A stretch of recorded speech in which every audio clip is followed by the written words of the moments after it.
warahmatullahi wabarakatuh. Hello everyone. Let me introduce myself. My name is Fanti Ratnawan. Here I will explain about Introduction to Financial Management.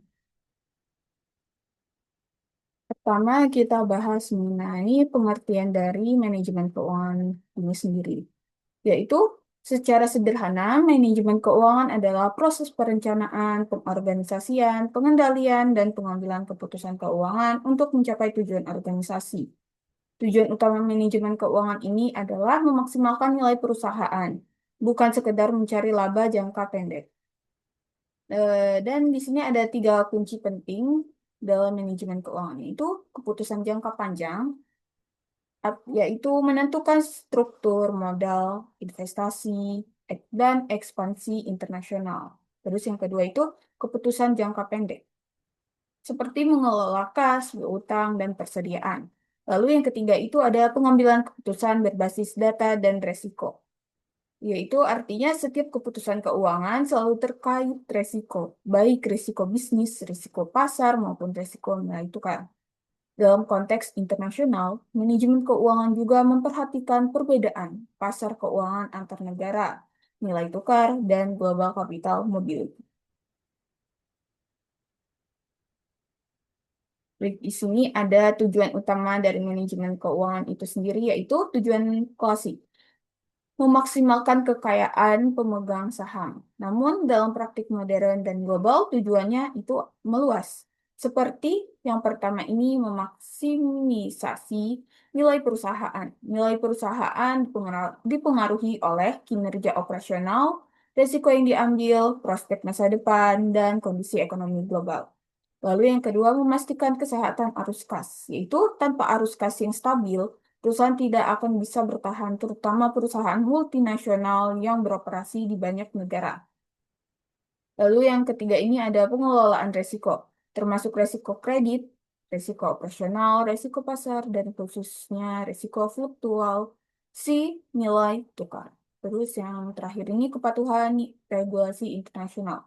Perusahaan yang beroperasi lintas negara harus mengikuti aturan pajak, pelaporan, transfer pricing, dan peraturan keuangan global.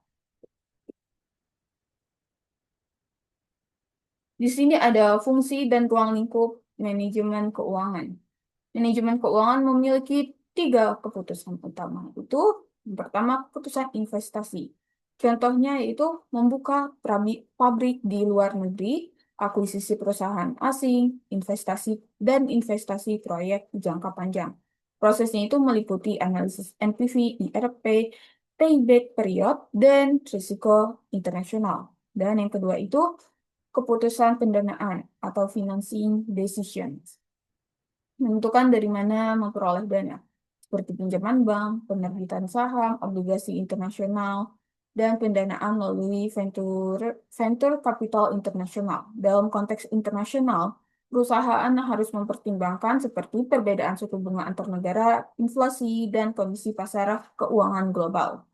Dan yang terakhir ini manajemen modal kerja atau working capital management, fokus pada aset dan kewajiban jangka pendek, seperti pengelolaan kas, piutang dan kredit, persediaan, dan utang dagang. Untuk perusahaan multinasional, pengelolaan modal kerja harus mempertimbangkan seperti konversi mata uang, biaya transfer antar negara, dan risiko inflasi dan ekonomi lokal.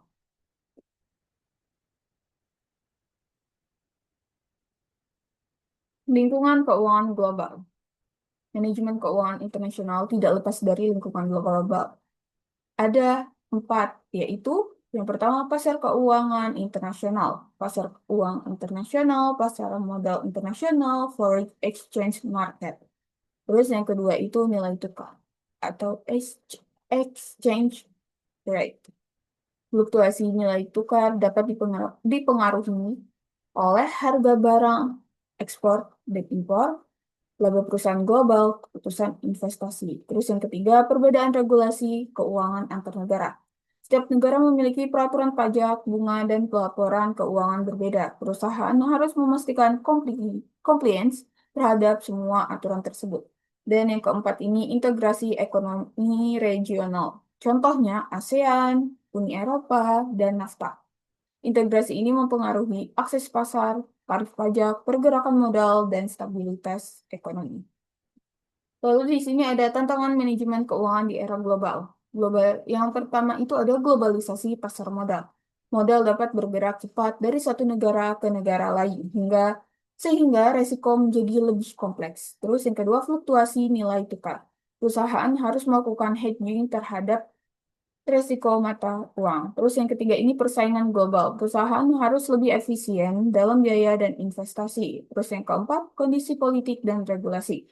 Contohnya perang dagang, embargo, perubahan pajak internasional, dan peraturan ESG. Dan yang terakhir ini teknologi dan digitalisasi keuangan. Fintech, blockchain, pembayaran internasional real time, dan AI finance analytics.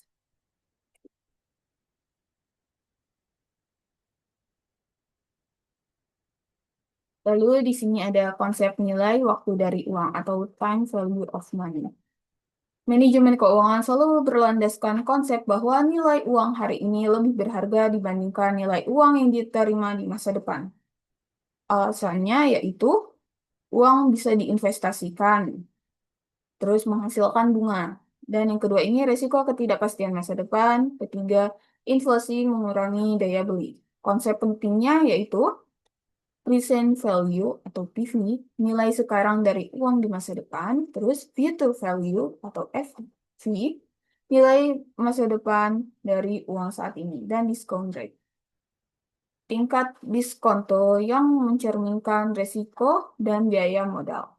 Terus dalam konteks internasional, itu influensi antar negara berbeda, seperti mempengaruhi nilai mata uang, sedangkan suku bunga global berbeda, yaitu mempengaruhi biaya pinjaman.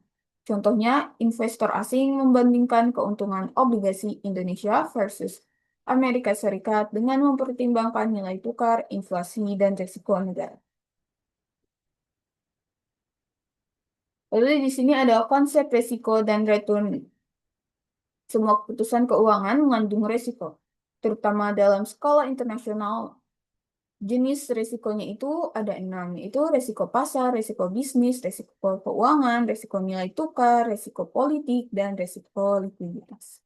Prinsip dasarnya yaitu semakin tinggi risiko, semakin tinggi tingkat return yang diharapkan.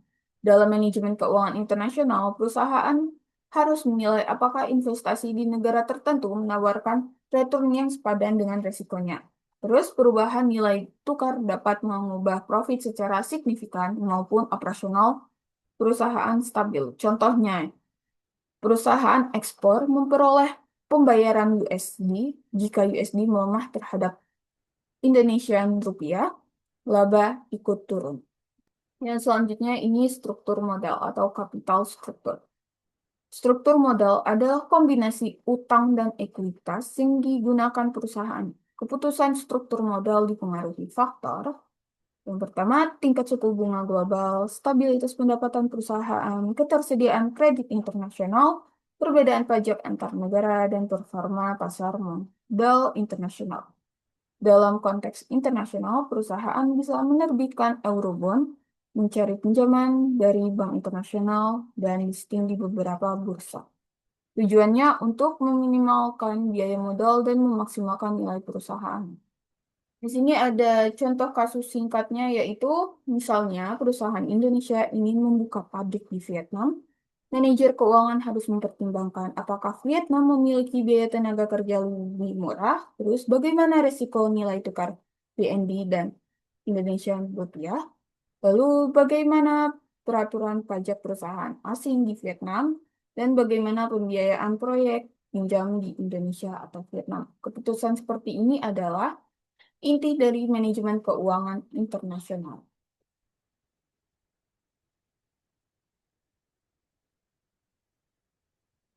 Jadi, di sini kesimpulannya kita dapat menyimpulkan manajemen keuangan internasional merupakan proses pengambilan keputusan keuangan yang mencakup perencanaan, pengelolaan, dan pengendalian aset serta sumber dana perusahaan dengan mempertimbangkan faktor global, lingkup internasional membuat manajemen keuangan menjadi lebih kompleks karena harus menghadapi tantangan seperti perbedaan nilai tukar, regulasi antar negara, resiko publik, inflasi, hingga dinamika pasar keuangan dunia. Fungsi utamanya, keputusan investasi, pendanaan, dan manajemen modal kerja harus dijalankan dengan memahami konsep dasar seperti nilai waktu uang, hubungan risiko dan return, serta struktur modal agar perusahaan mampu memaksimalkan nilai dan menjaga stabilitas keuangan. Selain itu, perusahaan multinasional perlu memanfaatkan pasar valuta asing, lembaga keuangan global, serta perkembangan teknologi seperti vintage, AI, dan blockchain untuk meningkatkan efisiensi dan ketepatan dalam pengambilan keputusan. Pengelolaan risiko global, kepatuhan pada etika keuangan, serta penerapan tata kelola perusahaan yang baik menjadi elemen penting untuk menjaga kepercayaan investor internasional. Dengan memahami seluruh konsep dasar ini, perusahaan dapat lebih siap memasuki pasar global dan memetakan strategi keuangan yang efektif dalam menghadapi persaingan dan perubahan ekonomi dunia. Begitu saja yang dapat saya sampaikan. Terima kasih. Wassalamualaikum warahmatullahi wabarakatuh.